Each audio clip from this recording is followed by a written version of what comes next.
Now to the reaction of the president's tweet yesterday about Senator Kirsten Gillibrand. First, that tweet was nasty. The president needs to cut it out with the tweeting. We shouldn't be surprised about the president, nor should we be surprised by Kirsten Gillibrand, who has not been afraid, frankly, to come out against this president. Condemn the president for what he just tweeted about Senator Gillibrand. I mean, that was an ugly, suggestive tweet. We all know what he was trying to say there. And well, certainly that's how I and many people read it, and it was certainly just a sexist smear intended to silence me. Donald Trump doesn't like Kirsten Gillibrand. In 2017, the junior New York senator was the subject of a Twitter attack by the president, something of a badge of honor among Democrats these days. In a way many commentators said was sexist. She responded by calling him a bully and urged Congress to investigate the numerous allegations of sexual harassment against the commander-in-chief. Could 2020 be Gillibrand's chance to show Trump that she is definitely not a lightweight?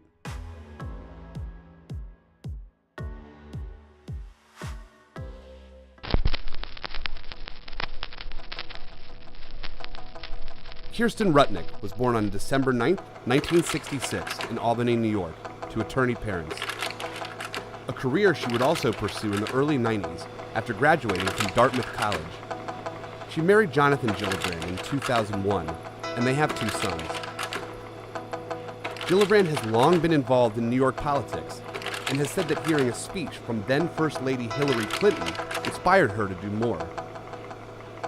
In 1999, she worked on Clinton's Senate campaign, focusing on getting more young women involved in the cause, and donated around $12,000 to the former First Lady's campaigns. In 2006, Gillibrand ran for a seat in the House of Representatives, and upon taking office, became the first member of Congress to publish her daily schedule, a decision praised by the New York Times as a quiet revolution.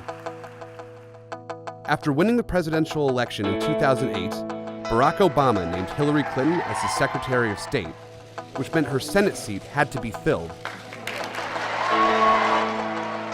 New York Governor David Peterson selected Gillibrand, who took over her mentor's old seat in January 2009 before winning a special election in November 2010.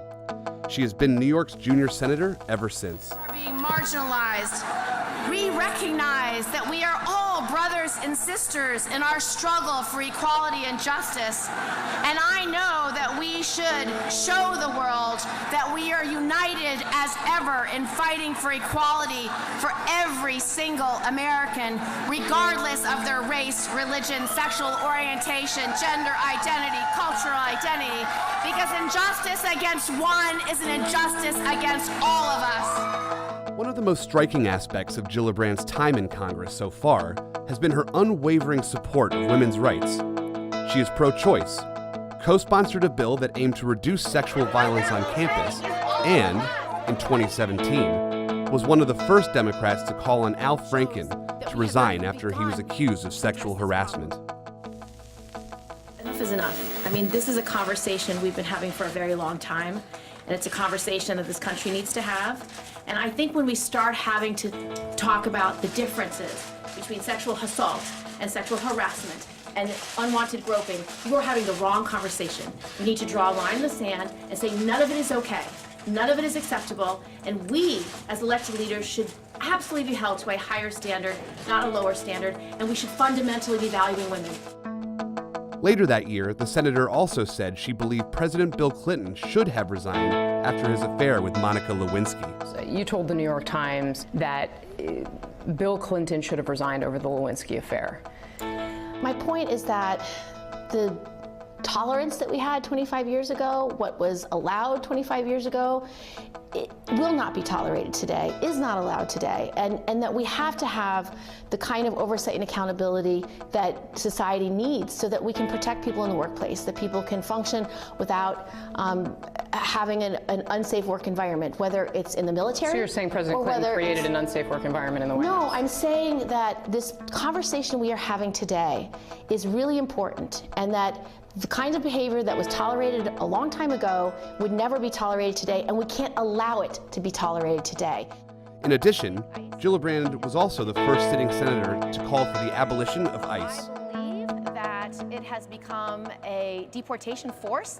And I think you should separate the criminal justice from the immigration issues. And I think you should reimagine ICE under a new agency with a very different mission and take those two missions out. And so we believe that we should protect families that need our help, and that is not what ICE is doing today, and that's why I believe you should get rid of it, start over, reimagine it, and build something that actually works. One advantage that Kirsten Gillibrand has is her ability to raise money. New York Democrats, like their counterparts in California, never really struggle with that side of campaigning, and she won't mind picking up the phone and asking for more. On the other hand, like Hillary before her, Gillibrand is tied to Wall Street, which is unlikely to win her any fans on the left. Gillibrand probably hopes her liberal overtones on subjects like abortion, gender equality, and transparency in government might make up for this perceived shortcoming. She began her congressional career as a conservative Democrat, but over the last decade has swung more towards the left on various issues. Where once the NRA graded her an A rating, her stance on gun control has now earned the senator an F. Will it be enough, though, to help her stand out in an overcrowded field of far more well-known liberals? Or will voters dismiss the senator from New York as a flip-flopping opportunist? Do not give in. The moral arc of history may be long, but I promise you it does bend towards justice.